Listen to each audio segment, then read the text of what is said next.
Hello বন্ধুরা, আসসালামু আলাইকুম। নিশ্চয়ই ভালো আছেন আপনারা। আজ দেখাবো আপনাদেরকে কিভাবে রসগোল্লা বানাতে হয়। তো দেখুন, আমি এখানে 200 গ্রাম ছানা মেপে নিয়েছি, 10 গ্রাম চিনি মেপে নিয়েছি, আর নিয়েছি 30 গ্রাম ময়দা। আরেকটা জিনিস জরুরি, সেটা হচ্ছে খাবার সোডা লাগবে 1/8 চা চামচ, মানে 1 পিঞ্চ।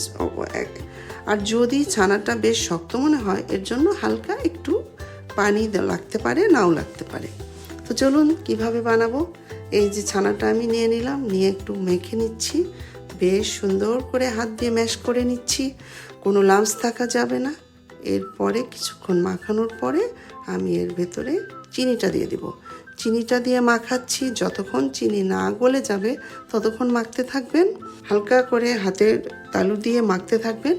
এরপরে যখন দেখবেন চিনিটা গলে গেছে তখন দিবেন সোডা। সোডা কিন্তু বেশি দেওয়া যাবে না, বেশি দিলে কিন্তু মিষ্টি ভেঙে যাবে। সোডাটা দিয়ে অনেক সুন্দর করে মেখে নিতে হবে। মাখানোর পরে আমি ময়দাটা দিয়ে দিচ্ছি। ময়দা দিয়ে ভালো করে মেখে বেশ কিছুক্ষণ মাখাবো, এবং যখন মসৃণ হয়ে যাবে ছানাটা, যখন এই সারফেসে আর লাগবে না, তখন মনে করবেন যেটা হয়ে গেছে। এখন এই যে মিষ্টি বানাচ্ছি, আমার এই ছানাতে আমার 12টা মিষ্টি হবে।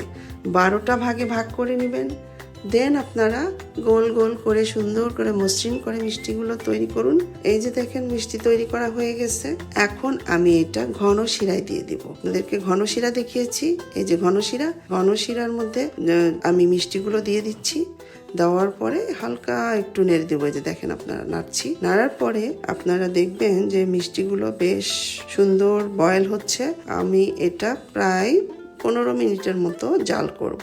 বাট এর মাঝে মাঝে আমি, আপনারা দেখেন, এই যে একটা ডাবু চামচে করে একটু কাঁচা পানি নিয়ে এর ভেতরে মাঝখানে একটু গরম করে এইভাবে একটু ঝাঁকিয়ে আস্তে করে পানিটা ঢেলে দেবো। পানি 2-3 বার এরকম দেওয়ার পরে মিষ্টিটা যখন ঘন হয়ে বা শিরাটা যখন ঘন হয়ে আসবে, তখন এইভাবে বারবার পানি দিবেন। দিলে মিষ্টি দেখবেন প্রায় 15 মিনিটের মধ্যে মিষ্টি সেদ্ধ হয়ে যাবে। একটা মিষ্টি উঠিয়ে ঠান্ডা পানিতে দিয়ে দেখবেন যে মিষ্টিটা ডুবে যায় কিনা। এই যে দেখুন, আমি দেখছি, তো এই মিষ্টিটা আমার ডুবে গিয়েছে, তার মানে আমার মিষ্টি সেদ্ধ হয়ে গিয়েছে। এখন আমি এখান থেকে একটা একটা করে উঠিয়ে আমি এই যে পাতলা শিরাতে দিয়ে দিচ্ছি। পাতলা শিরাতে দেওয়ার পরে আপনারা 6 ঘন্টা ওয়েট করবেন। দেন এইটা খাবার উপযোগী হয়ে যাবে। এই যে দেখেন, আমি 6 ঘন্টা পরে দেখাচ্ছি কত সুন্দর মিষ্টি হয়েছে। এই যে দেখেন, কাটলে এর ভিতরে একটাও মানে শক্ত দানা হবে না। অনেক মজার, অনেক ভালো ফ্লেভার, অনেক মনোমুগ্ধকর খাবার, বাসায় তৈরি রসগোল্লা। আপনারা সবাই ট্রাই করবেন। নেক্সট টাইমে অন্য কোনো মিষ্টি দেখাবো আপনাদেরকে।